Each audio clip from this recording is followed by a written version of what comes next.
8月9日，澳大利亚总理陆克文接受财经杂志专访。陆克文此行不仅要观看奥运会，还会与中国政府领导以及中国大型企业会面。他对财经杂志记者阐述了澳大利亚对于中国投资的看法，并表示希望澳大利亚能成为最了解亚洲的西方国家，做联系中西方的桥梁。What role you can play in bridging the differences between Chinese leadership and the Western leadership? 我就是小伙计，不能说呢。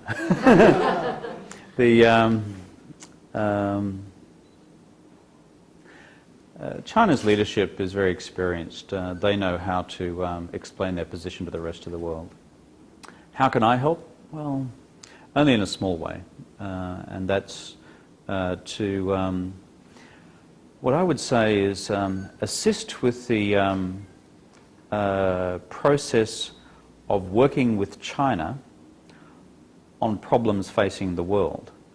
Up until now, a lot of countries have focused purely on their bilateral relationship with China. Now, because China is becoming a great power, it's important that countries like Australia work with China on common global problems. Let me give you an example: climate change. Climate change, clean green technology, clean coal. By 2030, 70% of China's energy will come out of coal-fired power generation. 煤炭方面的发电厂。So, Australia is the largest exporter of coal in the world. China is the largest importer of coal, is the largest importer of coal in the world, and the largest producer of coal in the world.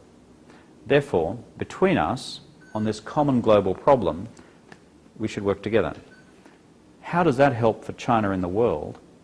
It also enables China to increasingly become a positive contributor to the future global order. 多哈回合谈判的再度失败，使贸易自由化的进程蒙上了阴影。那么，中国和澳大利亚如何在未来的世界贸易自由化中发挥领导作用呢？ Well, the classic example is in Geneva in the last 2 weeks. Our Trade Minister, Simon Crean, who is with me now, and the Chinese Trade Minister, Chen Deming, worked very closely together in those negotiations.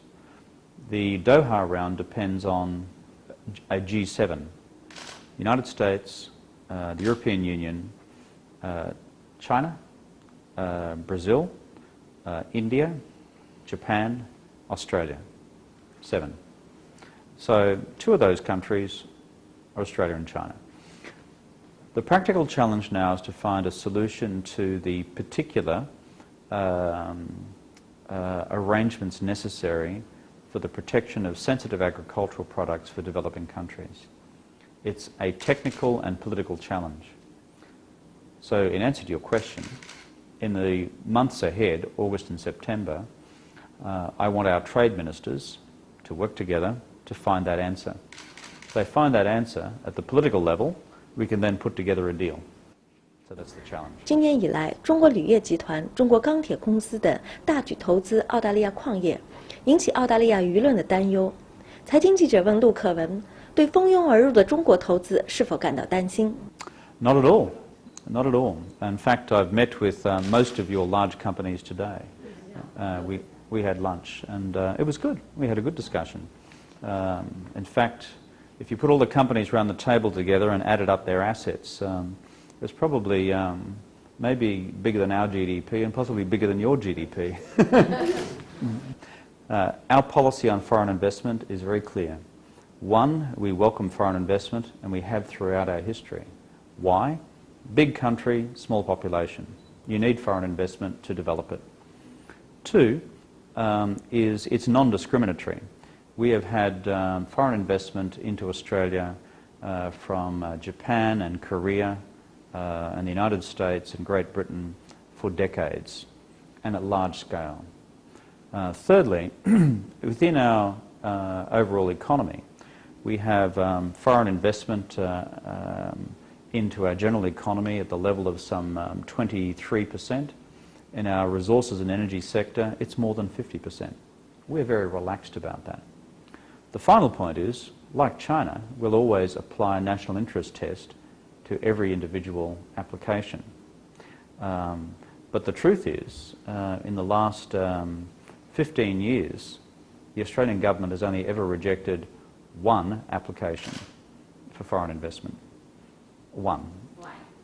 That was when a company called Shell tried to buy completely a company called Woodside, which controls all of Australia, well, a large part of Australia's LNG reserves off the Northwest Shelf. So, the history is very clear.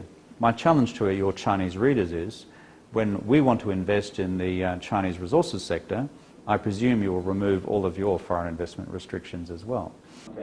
陆克文表示，希望澳大利亚成为最了解亚洲的西方国家。他会怎么做呢？ Well, for example, we have an Asian languages and cultures program in Australian schools. Because of policies introduced by the previous Australian Labor government, we now have something like 3/4 of 1 million school kids studying either Chinese, Japanese, Indonesian or Korean in school. So, in a generation's time, let's just say 10% of those kids get good Chinese, good Japanese, good Korean, good Indonesian, and they become doctors, lawyers, economists, MBAs, engineers and the rest, teachers. That means that you have a professional class of Australians who are also comfortable in the languages and cultures of our region. And I think we can do that. Therefore, we will understand more about our neighbours, but more importantly, for those in Europe and those in the United States who understand Asia less, we can help as well. 但是现在我很抱歉，非得走不可。陆克文表示，澳大利亚国民在文化和族裔上的多样化，能够帮助他们更好地理解中西方，也因此能够帮助促进双方达成共识。财经记者胡舒丽、王硕、王欢在北京澳大利亚大使馆为您报道。